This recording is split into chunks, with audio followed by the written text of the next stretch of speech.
Bienvenidos, somos el grupo número 12. En esta presentación lo que vamos a hacer es analizar y hacer forecasting del precio de la acción del Mercado Libre en el contexto del trabajo práctico final de la materia de procesamiento avanzado de señales. Somos Matías Neville, Juan Iñaki Larrea y yo, Felipe Vigiore. Antes de empezar con la presentación, el código que utilizamos para generar los gráficos y hacer los cálculos de la presentación está disponible en GitHub por si alguien quisiera acceder a él, hacer pruebas, modificarlo, utilizarlo para analizar otra acción, etcétera. Está en el link que se ve acá. Bueno, brevemente, una serie temporal es una sucesión de datos medidos en determinados momentos que suele ser en intervalos regulares. Particularmente en el contexto de las finanzas, el precio de una acción, por ejemplo, se suele medir en el intervalo que a uno más le convenga, siempre es regular. Suele ser de, por ejemplo, una hora, un día, una semana, un mes, etcétera. Estos datos van a representar justamente el precio de una acción, un bono o otro activo, y el análisis de ellos lo que nos va a permitir es estudiar la evolución y el comportamiento del mercado con el objetivo siempre de entender, anticiparnos a los movimientos que está por hacer el precio de estos activos para conseguir un rédito económico. Entonces, nosotros lo que vamos a hacer es analizar la evolución del precio de la acción de Mercado Libre en el intervalo que está comprendido entre enero de 2022 hasta julio de 2025, en un intervalo diario, aplicando técnicas de análisis y procesamiento de señales temporales, y luego vamos a evaluar la performance de varios modelos de forecasting, en particular LSTM y ARIMA, y vamos a buscar patrones utilizando estas herramientas para, de cierta forma, anticipar el precio de la acción y poder tomar alguna decisión que no sea útil para obtener un rédito económico. Entonces, bueno, acá lo que vemos es el precio diario de cierre de la acción de mercado. El precio de cierre es, los mercados básicamente abren, permiten la compra de acciones en un intervalo de tiempo del día que está comprendido entre las 10 de la mañana y las 5 de la tarde. Particularmente lo que se muestran acá son los precios de cierre que tuvo la acción de mercado libre, es decir, el precio con el que cerró el mercado. Entonces, bueno, en primer lugar vamos a ver un poco los filtros en el dominio del tiempo. Particularmente acá lo que estamos viendo es el Moving Average simple, que lo que hace es calcular el promedio de los últimos n valores y suaviza la señal de una manera uniforme. Acá podemos ver la fórmula. Este, bueno, un ejemplo es usar como dice acá, el Moving Average de temporalidad 7, que lo que hace básicamente es tomar el promedio de los últimos 7 días y eliminando el ruido. Generalmente lo que es en el contexto de las finanzas se utiliza más que el Moving Average simple, se usa el exponencial, básicamente su promedio ponderado, que lo que nos permite, en este caso en el de la EMA, es darle más peso a los últimos valores que tuvo el precio de la acción. Entonces, de cierta forma, lo que nos va a dar esto es mayor sensibilidad al precio reciente y por ende va a reaccionar más rápido y va a permitirnos de cierta forma detectar mejor las tendencias actuales del precio. Una vez más, acá está la fórmula. Entonces acá lo que estamos viendo es el mismo gráfico que estábamos viendo antes, desde el intervalo de 2022 hasta 2025 julio, con la EMA 20 en color azul y la EMA 50 en color verde. Entonces, uno de los patrones que se suelen destacar en cuanto a lo que se refiere a predecir el precio de una acción es el cruce de las EMAs. Como indica su nombre, lo que vamos a buscar son cruces entre EMAs, que son de distintas temporalidades, y lo que vamos a buscar es que la de menor temporalidad cruce ya sea para arriba o para abajo la EMA de mayor temporalidad. Entonces, ¿cómo se suele interpretar esto? Cuando la EMA de menor temporalidad cruza para arriba, lo que vamos a interpretar es que estamos en una tendencia alcista. Que es lo que, por ejemplo, podemos ver acá. Que acá la EMA 20 cruza la EMA de 50 y vemos que el precio claramente sube. Entonces eso se interpreta como una tendencia alcista. Acá vemos que cruza para abajo y vemos que la acción entra en una tendencia más bajista. Y lo mismo en estos dos puntos. Se ven esta alcista y esta. El problema que suele tener esto es que ahora que tenemos el gráfico entero, uno ve el cruce y claramente sí se ve una tendencia, por ejemplo, alcista en este caso. Sin embargo, cuando se da el cruce, podemos ver que el cruce se da en este punto que es acá. O sea, toda esta parte de la subida que tuvo el precio, que son aproximadamente $200, o sea, un porcentaje considerable, no lo logró predecir esto, sino que nos tendríamos que haber anticipado a que se iba a dar este cruce, por ejemplo, acá. Pero es una de las señales que se tienen en cuenta. Acá vemos el mismo gráfico de Meli otra vez, pero vemos una EMA de 200. Vemos un cruce alcista entre la EMA de 50 y la 200, cruza para arriba y vemos que la acción entra en una tendencia alcista y por el momento la EMA 20, la EMA 50 se mantiene por encima de la 200. Bueno, Ahora lo que vamos a ver es la no estacionariedad de la serie. Decimos que una serie temporal es estacionaria cuando sus propiedades estadísticas, como la media, la varianza y la autocorrelación, se mantienen constantes en el tiempo. Intuitivamente lo que vemos es que el concepto se refiere a que las propiedades de la serie no varían mucho con respecto al tiempo. Claramente lo que vemos acá de la serie, se venía viendo antes, es que no es estacionaria, ya que tenemos un inicio con una media por acá y un fin con una media por acá, que es considerablemente más alto, aunque como acá se indica, la varianza es similar a lo largo del tiempo. Bueno, además del precio de la acción que se ve en amarillo, se ve esta línea punteada, la tendencia de Meri, calculada con una regresión lineal de grado 2. Bueno, acá lo que observamos es el mismo gráfico de antes, y acá abajo observamos la serie de Trended, que es básicamente a la que se le restó esta tendencia. Entonces, tras restarle esta tendencia al precio de la acción, aplicamos dos tests, el ADF y el KPSS. Entonces, por un lado, lo aplicamos. Esta parte de acá corresponde a lo que es antes de restarle la tendencia. Nos dio que la serie claramente no era estacionaria, por lo que observamos antes.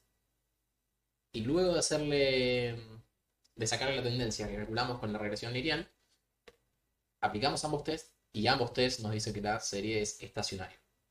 Entonces, ¿para qué nos sirve esto? Bueno, por un lado, para modelos predictivos como Ariba, hace que predigan de mejor forma el precio. Y por otro lado, nosotros estamos aproximando la tendencia con una regresión lineal. Es importante siempre tener en cuenta que es una aproximación y que puede ser que esta aproximación no sea fiel con lo que está pasando en la realidad, y por ende no hay que tomarla como única verdad para decidir sobre patrones o cosas que veamos en el precio. Teniendo en cuenta eso, si nosotros venimos acá y vemos a la serie de Trended, vemos que cuando llegamos a este punto, por ejemplo, que es esto de acá, la serie suele llegar a estos picos en la serie de Trended, y luego de llegar a estos picos baja el precio. Entonces, si nosotros quisiéramos abrir una posición larga, por ejemplo, en la acción, y quisiéramos hacerlo de una manera un poco más óptima que diciendo simplemente voy a comprar porque estamos en una tendencia alcista y de acá a 3 años debería subir, que es totalmente válido y siempre y cuando se respete la tendencia, eso va a pasar, podemos decir, bueno, sé que si compro en este punto, históricamente lo que viene pasando desde 2022 es que cuando llegamos a estos puntos, el precio de la acción cae. Y cae considerablemente, porque si vemos, por ejemplo, acá que estamos en los 300 y pico, 400, el precio de acción puede llegar a caer hasta, por ejemplo, menos 300. Es una diferencia de $600. Es un porcentaje interesante, porque si uno compra acá, tiene una subida considerable, que es ganancia extra que tiene. Entonces, uno de los posibles usos que podríamos darle a esto es, bueno, voy a esperar a la serie en donde sé que suele, digamos, rebotar el precio, que es en esta zona, por ejemplo. Se ve históricamente que sobre esta línea más o menos hay un rebote. Entonces esperamos que el precio venga por acá y ahí compramos. Continuando con el análisis de la serie, podemos descomponerla en frecuencias mediante la transformada de Fourier. Con ella lo que hacemos es, a partir de la serie, pasarla del dominio del tiempo al dominio de la frecuencia, siendo la frecuencia de una serie la cantidad de veces que ocurre un ciclo completo en un cierto intervalo de tiempo. Por ejemplo, si un patrón se repite una vez al año, vamos a hablar que es una frecuencia de un ciclo por año. Si un patrón se repite cada 3 meses, vamos a hablar de una frecuencia de 4 ciclos por año y así siguiendo. En el dominio de la frecuencia podemos aplicarle a la serie algún filtro, como por ejemplo los filtros pasa abajo que eliminan las variaciones rápidas, los filtros pasa altos, los filtros pasa banda o los filtros rechaza banda que eliminan ruidos no deseados.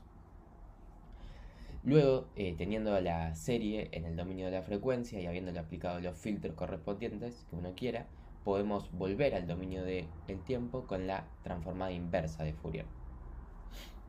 En el ámbito de las finanzas hay muchas aplicaciones de estos filtros y del uso del dominio de la frecuencia en las series, como por ejemplo para la detección de tendencia utilizando filtros pasabajos, para así eliminar ruido de alta frecuencia, el análisis de seasonality, es decir, utilizar filtros pasabanda aislando componentes cíclicas, la eliminación de ruido utilizando filtros rechazabanda, trading algorítmico o descomposición de series temporales. En el caso de la serie de Meli, podemos ver que en el espectro de frecuencias, en el pico 0 tenemos la corriente continua, por eso tiene una magnitud muy alta. Luego hay picos notables en la frecuencia 2 y también de 3, entre 3 y 6 tenemos también picos notables. A partir de la frecuencia 7 diremos que es ruido, ya que son altas frecuencias con baja magnitud. En la serie de Trended podemos ver que no está el caso de corriente continua, es decir, en la frecuencia cero, ya que quitamos la tendencia de la serie. Y podemos ver nuevamente que tenemos en la frecuencia 1 y 2 alta magnitud y entre 4 y 6 también hay algunos picos. Volviendo al dominio del tiempo, aplicándole la antitransformada de Fourier a la serie en el dominio de la frecuencia y luego de haberle aplicado los filtros correspondientes, podemos ver en este caso la serie filtrada con pasabajos, es decir, quedándonos con las frecuencias de menor variación, que sería correspondiente a los movimientos de largo plazo, filtrada con pasabajos hasta 2 y hasta 5. En el caso de abajo tenemos a la serie sin tendencia, que parece también que es aplicarle como el pasabanda porque quitamos la frecuencia cero. Y se puede ver que el resultado es una señal más suave, donde tendencias y ciclos principales quedan más claros.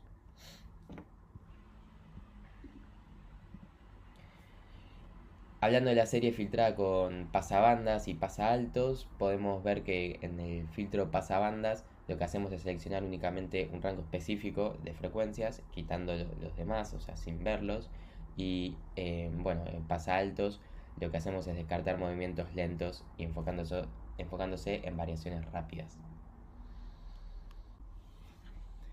Llegando a uno de los tópicos que más nos interesó en la cruzada, por lo menos a este grupo, hablamos del forecasting, el proceso de poder predecir valores de la señal del futuro a partir de datos históricos y observaciones del pasado. En el forecasting podemos ver dos modelos principales, como los modelos estadísticos, suponiendo una estructura subyacente matemática en la señal, y los modelos basados en aprendizaje automático y aprendizaje profundo. En los estadísticos encontramos a ARIMA o a SARIMA, y en los de aprendizaje automático podemos ver a las redes neuronales recurrentes utilizando una arquitectura como la de LSTM para poder tener información a largo plazo. La preparación que hicimos de los datos fue a partir de 2022 en adelante tener a los datos de la serie temporal de Meli y tomando un periodo de entrenamiento a partir del 80% de estos datos, que es aproximado desde el comienzo de 2022 hasta mitad del 2024, y luego para datos de testeo desde mitad de 2024 hasta 2025. Tomamos muestreo semanal con el fin de predecir una cantidad de pasos hacia el futuro que implique más tiempo, ya que n pasos de muestreo semanal es mayor a n pasos de muestreo diario. Y empezamos con ARIMA y SARIMA. Bueno, el ARIMA es un modelo estadístico para series temporales combinando autorregresión, integración y media móvil. Se entrena con datos históricos, permitiendo predecir valores futuros a partir de los comportamientos vistos en el pasado. SARIMA extiende ARIMA incorporando la estacionalidad, ya que detecta y modela patrones que repiten periódicamente. Pueden ser mensuales, anuales, etc. Pasando a las redes neuronales recurrentes, que es un tipo de red diseñada para procesar secuencias de datos ordenados, tenemos que la red toma inputs x1, x2 y así hasta xn. Cada input tiene su estado oculto, que también pasará información al estado oculto siguiente, y cada estado oculto luego tiene su output correspondiente, desde O1 hasta On, que será la salida de la red. La principal desventaja cuando iniciaron las redes neuronales recurrentes era que no se podía tener información a lo largo del tiempo. Es decir, cuando había una secuencia muy larga de datos, se perdía información en el medio. Para esto llegaron las LSTM, las Long Short Term Memory, que lo que hacen es incorporar una estructura de memoria mediante puertas de control, que serán a partir de parámetros aprendidos por la red, que deciden qué información recordar, qué olvidar y qué utilizar en cada momento. Bueno, el modelo SARIMA lo entrenamos con un método que se lo conoce como Rolling, Rolling Forecast o Rolling Training, que consiste en cada paso que queremos predecir, vamos agregando datos reales y reentrenando el modelo. Es una forma de ajustar el modelo a los datos más recientes en vez de entrenarlo simplemente con conjunto de entrenamiento. Respecto a los modelos elegidos, elegimos 4. Los parámetros P y Q los fuimos probando y estos funcionan dentro de todo bien. Hemos probado otros que por ahí no funcionaban. El parámetro D para el Sarima acá no lo ponemos porque es siempre 1, ya que vimos que con una diferenciación de la serie del precio de Meli ya es suficiente para hacerla estacionaria. Y lo más interesante, al ser modelo Sarima en vez de Arima, es el parámetro S, es decir, el parámetro de seasonality. Y como vimos antes, se puede, digamos, detectar que hay dos componentes cíclicas muy fuertes en la serie, de 2 y de aproximadamente 4 o 5. Y como estamos con un muestreo semanal, lo que hacemos es contar la cantidad de semanas de un año, es decir, 365 entre 7, y luego ver la cantidad de semanas que hay en los ciclos de 2 y de 4, y ahí vienen los parámetros, ¿no? De 26 y 13. Los resultados son todos bastante similares. Si en el conjunto de test es bastante menor, digamos, los números de error que en la predicción sin datos reales, probablemente es un overfitting. Ya veremos luego en los gráficos. Respecto a qué modelo funciona mejor, son todos muy similares. En este caso, si vemos el root mean square error, el modelo 4 es bastante bueno. Pero bueno, son todos números muy cercanos. Acá tenemos los modelos. La línea negra es la predicción de test, en la que predecimos un paso, agregamos el dato observado real, nuevo, y volvemos a predecir. Como vemos, son muy similares. Ahí estamos switchando entre todos los modelos. La línea negra es muy similar en todos. Y se ve fácilmente que se ajusta mucho a lo que ve el día anterior para predecir el nuevo paso, ¿no? Es como si hubiera un leve desfasaje. Y respecto a la predicción en rojo, la predicción futura, que no toma observaciones reales, sí es muy interesante ver cómo todos los modelos lograron, digamos, capturar una subida. Estamos acá abajo, ¿no? En aproximadamente 1800, y cómo hubo una subida. Si bien no la detectó tan alta, la detectó para luego bajar y volver a subir, ¿no? Todos los modelos tienen algo bastante notorio en esa parte. Estos dos más, como no una montañita más marcada, son muy similares estos dos. Y estos dos, si bien también lo capturaron, no tan fuerte como los otros. Pero bueno, este es el modelo 4 que vimos que tenía menor error, ¿no? Los modelos de LSTMs los entrenamos con los siguientes hiperparámetros. Esto en este caso son para todos los modelos lo mismo. Para simplificar un poco los entrenamientos y la cantidad de modelos, usamos como función de pérdida para optimizar el mean square error, Optimizer Adam, uno bastante bueno que, digamos, tiene un momento con el que va ajustando el learning rate, y un learning rate inicial de 0,002. Para las capas de LSTMs usamos un lookback de 10, es decir, van a observar 10 datos del pasado como memoria. Y bueno, para el proceso de entrenamiento, un tamaño de batch de 8 y 200 epochs. Entrenamos 5 modelos diferentes, algunos más complejos, otros más simples. La mayoría tienen entre una y 3 capas en el medio de capas LSTM.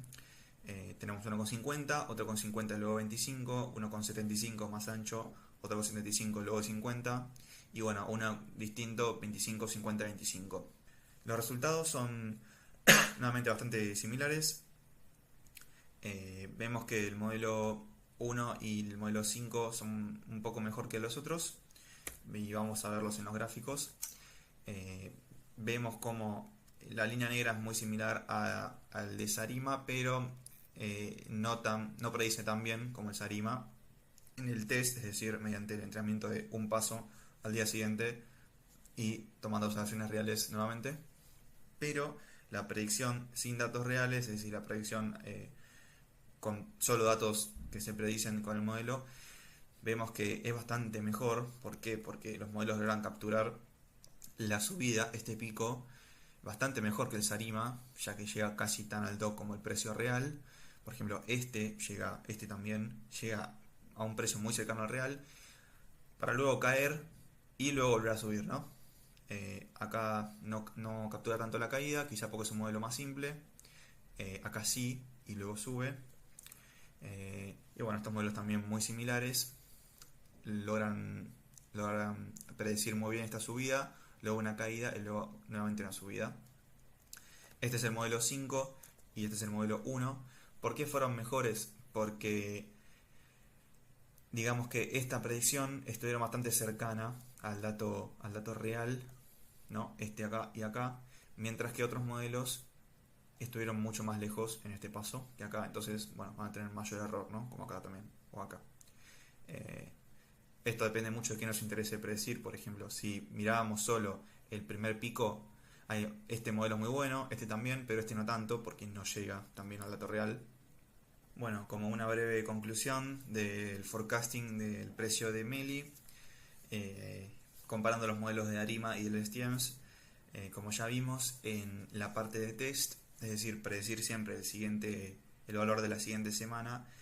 En este caso, con lo que entrenamos, fue mejor el modelo Sarima, aproximadamente un 22% más precisos. Acá está la diferencia, ¿no? De entre 81 y 105 del STM. Mientras que para la predicción, digamos, más a largo plazo y sin datos reales, por ejemplo, si hoy a mí me interesa predecir para el siguiente mes, sin ir sabiendo cada semana lo que va a pasar, el modelo del STM fue bastante mejor, aproximadamente un 43% más preciso. Acá tenemos la comparativa, ¿no? del root mean square error de cada uno, 156 con 270 de Sarima. La explicación es bastante sencilla. El modelo Sarima es un modelo estadístico que toma ciertos parámetros, en este caso la componente estacional, y se ajusta a esos parámetros, mientras que un modelo LSTM es un modelo bastante más complejo, es un modelo que logra capturar patrones a más largo plazo gracias a su componente recurrente, de memoria a largo plazo, ¿no? Y bueno, como una conclusión, ¿qué nos permiten estos modelos? Un trading de corto plazo, podemos utilizar, como ya vimos, modelos Arima, mientras que para largo plazo, una inversión, digamos, un modelo LSTM es bastante bueno.